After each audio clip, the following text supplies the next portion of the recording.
Selamat pagi anak-anak, salam sehat semuanya. Tetap jaga jarak, tetap juga protokol kesehatan, namun tetap melakukan hal yang menjadi ketentuan kesehatan. Ya, untuk materi akuntansi pada saat ini saya sudah mempersiapkan materi dimulai dari posting, baik ke buku besar utama dan ke buku besar pembantu. Nah, oke, kita akan memulai untuk materi pertama, pengertian posting. Mengingat kembali dari materi sebelumnya di akuntansi jasa, posting adalah memindahkan dari jurnal umum ke buku besar. Jadi proses pemindahan jurnal umum ke buku besar itu namanya posting. Nah, pada perusahaan dagang, ingat sini pada perusahaan dagang, postingnya bukan dari jurnal umum saja, tetapi dari jurnal khusus. Coba kita fokus ke jurnal khusus. Ini ada contoh jurnal khusus, jurnal kas masuk, atau ada yang mengatakan jurnal penerimaan kas sama. Nah, tanggal 1 Mei ada setoran di kas 25 juta, modal 25 juta. Kalau dari jurnal ini dibuat transaksi akan berbunyi disetorkan uang tunai 25 juta sebagai modal. Mengingat kembali kita ke materi transaksi. Ini jurnal kas masuk. Lalu yang kedua ada penjualan tunai. Ada kas, ada penjualan. Yang ketiga, toko laris. Nah, berarti toko laris ini mengembalikan utangnya, berarti piutang. Lalu dia mendapatkan potongan penjualan 11.000. Jadi kasnya cuma bayar sebesar 108. Nah, terus sekarang kita coba Tuan Hadi piutang. Nah, berarti ini Tuan Hadi mengembalikan. Lalu kita lanjut ke jurnal kas keluar. Ini berarti membayar semua. Oke, jurnal kas keluar. Berarti transaksinya saya tambahkan di sini adalah membayar. Awas, ingat kembali untuk transaksi. Ini membeli secara tunai karena kas. Di jurnal kas keluar, maka kas harus isi semua. Nah, terus di jurnal kas masuk, kasnya juga harus isi semua. Oke, perbedaan jurnal kas masuk dan jurnal kas keluar. Nah, sekarang kita coba. Untuk posting ke buku besar utama, itu adalah buku besar kas, dilakukan akhir bulan. Jadi pada tanggal 30, 31. Nah, kita contohkan. Jika saldo kas yang lalu itu 375, di sini debit, maka jurnal kas masuk 29.331, maka debit dengan debit ditambah. Di sini harus ada penambahan karena debit dengan debit. Awas keliru. Terus yang kedua jurnal kas keluar, ini membayar semua. Bayarnya berapa? 4.300.000. Berarti di sini debit, kredit dikurangi. Oke, untuk buku besar kas. Nah, saldo kas di neraca saldo nanti akan tertulis 25.406.000. 25.406.000. Ini pada buku besar utama. Ingat, buku besar utama berarti apa saja? Bisa kas, apalagi kas,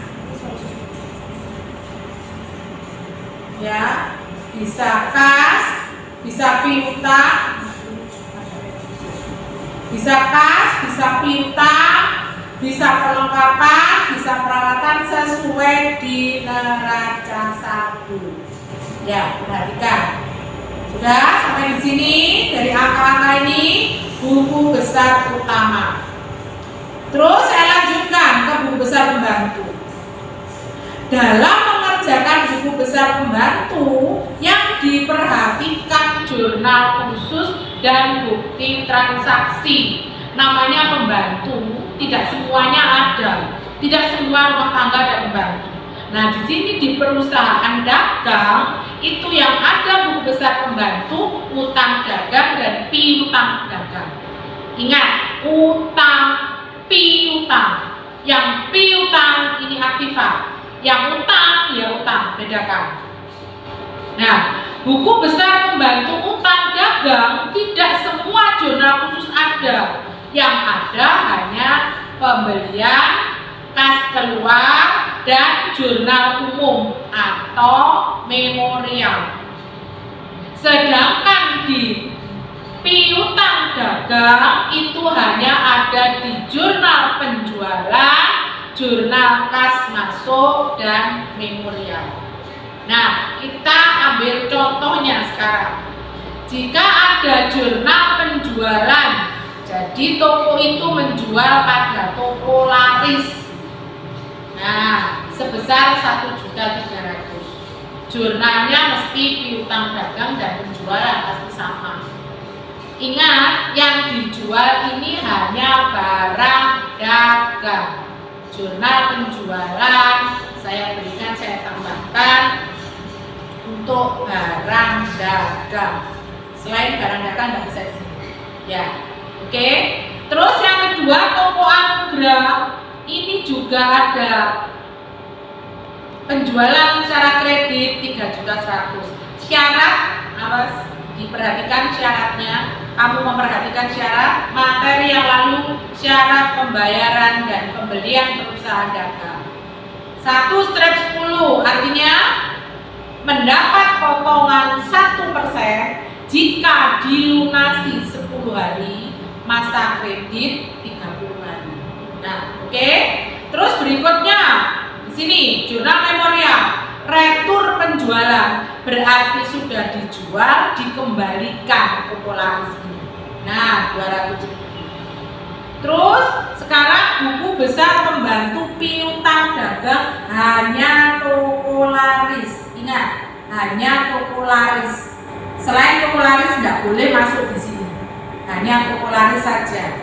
Selain toko laris tidak bisa masuk di sini. Nah, di jurnal penjualan tanggal 2 ada. Di jurnal umum memorial dikembalikan 200. Debit kredit dikurangi. Hasilnya 1.100.000. Ingat, ini tanggalnya harus berurutan. Itu bedanya dengan buku besar umum, buku besar utama. Lalu tanggal 4 dia melunasi. Berarti debit kredit dikurangi. Sehingga toko laris tidak punya piutang lagi. Sudah tidak punya piutang lagi dia. Nah, ini buku besar pembantu piutang. Nah, sekarang toko Arjuno. Toko Arjuno ini sama juga. Masukkan tanggal 17 1.400.000. Lalu membeli peralatan di sini, peralatan di jurnal pembelian yang membeli. Lalu toko Arjuno kembali di sini sebesar 350. Ini jurnal pembelian kalau mempelajari buku besar pembantu utang. Nah, jurnal kas keluarnya seperti ini, ya. Lalu buku besar pembantu utangnya, jurnal pembelian, jurnal memorial dikurangi, lalu kas keluar dia kembalikan, ternyata dia transaksi lagi 350. Jadi sekarang buku besar pembantu utang untuk toko Arjuno. Nah, ini untuk toko Arjuno sebesar 350.000. Oke, sampai di sini. Nah, terus saya harapkan kamu bisa membedakan antara buku besar utama dan pembantu. Terus yang berikutnya kamu menuliskan kembali. Menuliskan apa? Cuma memindahkan dari buku besar pembantu utang dan piutang dengan mempelajari. Oke, sampai di sini materi. Kita mencoba untuk di tugas yang pertama, pembedaan. Ya. Sudah. Ya, ini buku besar utama, lalu buku besar pembantu. Cara membedakannya apa? Berarti ini pengertian. Buku besar utama, buku besar pembantu. Lalu macamnya, buku besar pembantu tadi kita sudah ada utang, ada buku besar pembantu, piutang dagang. Nah, piutang dagang. Nih, ya, cara mempostingnya bagaimana? Ini berkaitan dengan waktunya tadi. Perhatikan waktunya, kapan? Tadi sudah jelas. Kamu melihat kembali. Lalu sumbernya ini diperoleh dari mana? Kalau pada buku besar pembantu, nah sumbernya, nah ini kamu bisa melihat. Yang utang berarti melihat jurnal pembelian,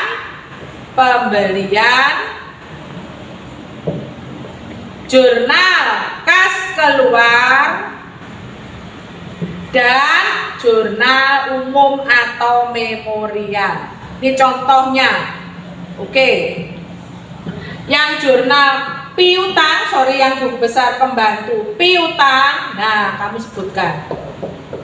Ini cara membedakannya untuk tugas yang pertama. Oke, jika ada yang belum jelas, kamu bisa langsung japri ke Bu Indah. Oke, selamat belajar. Semoga sukses selalu.